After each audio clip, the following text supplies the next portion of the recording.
When starting the fridge, make sure to wipe the top of the fridge first.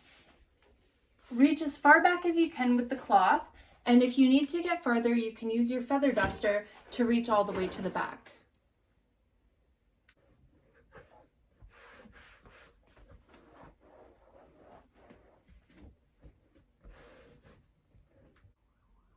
We don't clean the entire inside of the fridge, but we do open it up to get the top lip and this track. We also wipe down the bottom lip of the fridge and the vents.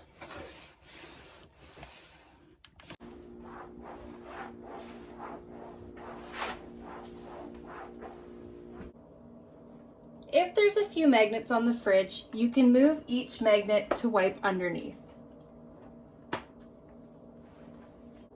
If there are a lot of magnets and other items on the fridge, just do your best to spot wash in between.